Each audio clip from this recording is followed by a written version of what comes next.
salam sejahtera, salam progresif, salam perpaduan, dan salam kecemerlangan APKO.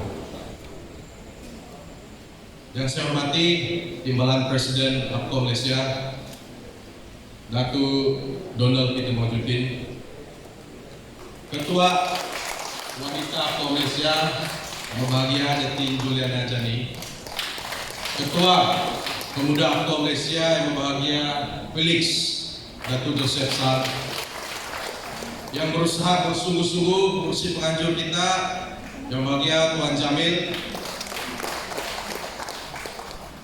barisan ahli Majlis Tertinggi AMT APKO Malaysia yang hadir pada hari ini. Seperti yang Tuan Jamil katakan, baru hari ini ramai AMT hadir untuk pergerakan sayap-sayap punya AMT. So, terima kasih. Perwakilan-perwakilan dan yang paling saya hargai seluruh keluarga APKO yang hadir pada hari ini di Dewan Gawir untuk menyertai, walaupun mungkin tidak dapat turut serta dalam mesyuarat ataupun perbincangan, tetapi memerhati dengan penuh semangat usaha ataupun kehadiran Anda itu amatlah dihargai oleh keluarga APKO itu sendiri. Saudari, saya tidak berniat untuk panjangkan saya punya ucapan. Biasa orang muda ini dia straight to the point, so tidak payah dipanjang-panjang sebab kami tidak pandai bicara. Kecuali sudah ada cas barangkali boleh 2 jam, tapi kalau masih awal pagi cukuplah dengan sedikit ucapan. Jadi saya ingin mengingat ataupun mengajak saudara-saudari untuk merenung kembali pada tahun 2020, PRN yang mana kerajaan negeri pada ketika itu kita bersama-sama dengan rekan-rekan lama dan kita menghadapi pilihan raya pada ketika itu dan kita kalah tersungkur. Daripada 12 kursi yang kita bertanding, kita cuma menang 1. Itulah titik APKO yang paling rendah dalam sejarah APKO. Mungkin sejarah sebelum ini pernah, tetapi kalau kita lihat dalam 20 tahun kebelakang ini, itu merupakan momen that we all need to remember. Kita pada kedudukan yang paling bawah, sangat-sangat rendah pada itu. Nah, pada ketika itu ramai yang berkata APKO ini bakal tutup kedai. PRU 15 nanti APKO ini kan habis. Yang saya heran, saudara-saudari, ramai juga, ada, bukan ramai lah, tapi ada juga pemimpin APKO yang percaya, ahli-ahli APKO yang percaya bahwa kita akan lenyap. Golongan-golongan itu sudah bertempiaran di mana-mana. Tapi setiap kita yang ada di sini pada hari ini masih percaya bahwa APKO itu akan bangkit. Masih percaya bahwa APKO itu akan cemerlang. Buktinya saudara-saudari, PRU 15 kita bangkit dan kita menjadikan APKO ini sebagai sebuah parti yang orang segani di Sabah dan juga di Malaysia. Tahniah kepada setiap kita yang di sini karena masih setia bersama APKO dalam susah dan dalam senang pada hari ini. Lompat-lompat bertempiaran, itulah yang berlaku sepanjang zaman kegelapan APKO. Begitu juga dengan generasi muda. Dari tahun 2018 pada sesi 2018 hingga 2021, 5 kali tukar ketua, saudara-saudari. 5 kali tukar ketua. Ada yang ikut sana, ikut sini. Mungkin orang ini tidak ikut perjuangan, tetapi ikut kehendak diri mereka masing-masing. Saya yang pada ketika itu kurang daripada 1 tahun menyertai APKO, dilantik sebagai bendahara generasi muda. Oke lah, tidak banyak kerja juga generasi muda punya bendahara, pesantren tadi. Aisyah Raja. I have nothing to do. Tapi kita mendapat sumbangan pribadi daripada Datuk Iwan Benedict.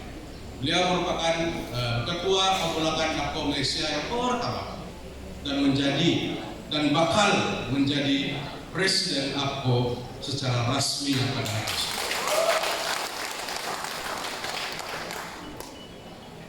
Sebagai ahli APKO yang baru berusia mungkin 1 tahun waktu itu dalam APKO, saya pun ragu-ragu boleh kasih jadi ketua generasi muda, because I don't know how the ways of working in APCO waktu itu.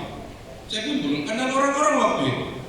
Tapi dengan semangat saya untuk memastikan pergerakan generasi muda ini akan terus bersinar, tidak mati di telan zaman, diam begitu saja, maka saya mengambil cabaran itu.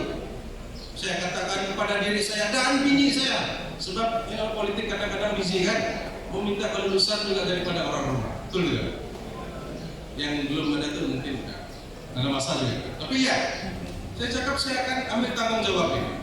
Saya masuk ke dalam pergerakan ini, saya membuat meeting pun tidak dapat. Sebab waktu itu ada COVID, dan kita dalam pembangkang, orang tidak bersemangat untuk hadir musyawarah. Saya sudah buat Zoom lah, kalau kamu tidak boleh bersemangat, saya 5 orang, 6 orang sudah hadir. Saya bilang, kalau saya tidak buat ini, maka generasi muda ini akan habis. So, oleh karena itu generasi muda saya diberi peluang untuk terlibat dalam AMT APCO Malaysia, dan diberi juga peranan sebagai timbalan ketua penerangan APCO Malaysia. Jadi saya bilang, kalau saya tidak boleh menggunakan pasukan saya untuk kontribut ke development APCO menuju ke cemerlangan APCO, maka saya harus bertindak sebagai one man show. Of course, masih ada generasi muda yang membantu saya. Saya tidak katakan yang saya satu orang saja bekerja, no, tapi sangat minimal. So apa yang saya buat? Saya berjumpa dengan Ibel Dominic. So we have a deep conversation on how to create a good image of APCO di mata netizen. Itulah tiba-tiba saya terinstall TikTok. Saya terbuat TikTok, terbelajar main TikTok. Bukan untuk diri saya, tetapi untuk APCO. Saya dapat banyak kritikan, ugutan dalam memperjuangkan, menceritakan cerita perjuangan APCO. Why should we vote for APCO? Kenapa kita perlu unit Pakatan Harapan pada PR 2016 jadi 15 ini? Banyak yang saya buat, banyak juga ugutan yang saya dapat. Diserang bertubi-tubi sampai diugut yang boleh mengancam keselamatan. None of my friends come and say, it's okay, I'm here with you. The only person that come and call me to motivate me was Tan Sri Pendendong. Dia call saya, dia bilang, you're doing the right things. The moment dia cakap begitu, bonfire balik, and I was in the bed, saya di lapangan lagi balik, berhabis, mempromosikan APCO pada PR 5. Syukur, video-video pendek saya, cerita-cerita dan kerja-kerja di lapangan bolehlah membantu untuk memenangkan APCO di Tuaran dan juga di Pinang. So, cukup.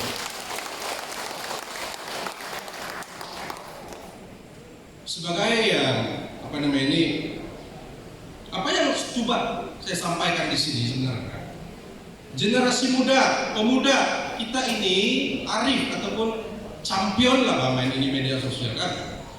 This is our responsibility. Kita sebagai orang muda, kita harus menjadikan diri kita ini sebagai frontliner dalam mempromosikan produk APCO. We have a lot of product, pencapaian kita. Tapi berapa orang saja kamu, tanya diri kamu sendiri, berapa orang saja kamu yang keluar di sana bercakap dengan netizen masyarakat, that this has been done by APCO? Kurang, bukan tidak, kurang. Jadi cabaran saya, apa yang ingin saya betul-betul ingin lihat adalah semua kita ada di sini, apabila MT ini selesai nanti kita keluar di sana, become APCO punya ambassador. Tell the people what we have been doing, apa yang kita telah lakukan dan akan lakukan. And if that happen, kalau kamu semua ini buat, terutama sekali generasi muda dan pemuda, maka saya percaya PRN nanti kita akan lebih cemerlang. Ya. Pada hari ini saya nampak adalah segelintir cakap, oh iya, ada APCO dalam PRN, dalam kabinet negeri komplain. You only have one adun. Kalau kamu ingin melihat ada APCO dalam kabinet negeri, maka kamu perlu memainkan peranan kamu sebagai ahli APCO yang efektif. Tell the people produk APCO. Jadi terakhir daripada saya ingin meminta maaf. Kadang-kadang mulut saya tidak berkonek, tidak bersambung dengan otak saya dan hati saya. Jadi lepas cakap saja. Itulah kelemahan kami sebagai orang muda. Tetapi saya rasa saya sudah coba yang terbaik untuk mengawal kata-kata saya. Tapi saya tetap melakukan kesilapan. Maka dengan itu, dengan penuh keinsafan dan kerendahan hati, saya mohon kemaafan kepada pergerakan generasi muda, terutamanya atas kesilapan, kelemahan dan kegagalan saya dalam memimpin memimpin generasi muda selama ini. Mungkin ramai yang tidak tahu, tapi saya tidak dapat lagi meneruskan kepimpinan saya dalam generasi muda karena selepas ini saya hanya akan bergerak sebagai ahli biasa di peringkat pusat maupun di peringkat bahagian. Peranan itu tidak pernah buat. Jabatan mungkin hilang, tapi peranan untuk memastikan apa terus cemerlang akan tetap saya laksanakan. Saudara-saudari, pemimpin-pemimpin yang hadir, oleh karena selepas ini saya bukan lagi kira pemimpin, saya akan bergerak sebagai ahli. Jadi saya ingin mengambil kesempatan ini untuk memberikan satu rangka pantun kepada pemimpin-pemimpin baru apa nanti, termasuklah exco-exco yang baru yang bakal dilantik selepas ini. Pesanan ringkas daripada saya sebagai seorang ahli. Pantunnya berbunyi macam ini. Kuatnya pokok karena akarnya, harumnya pokok karena bunganya, kuatnya aku karena ahlinya. Harap kalian pemimpin-pemimpin jaga ahli. Kenapa? Pokok yang kuat dan bunga yang harum itu akan menjadi lemah dan busuk apabila akar yang berada dalam tanah itu, yang menyokong pokok dan bunga itu, tidak dijaga dengan baik. Sekian saja daripada saya ucapkan terima kasih sekali lagi dan selamat bersidang kepada kesemua pergerakan. Terima kasih, Tuhan memberkati, teruskan menjadikan aku ini sebagai aspirasi. Terima kasih.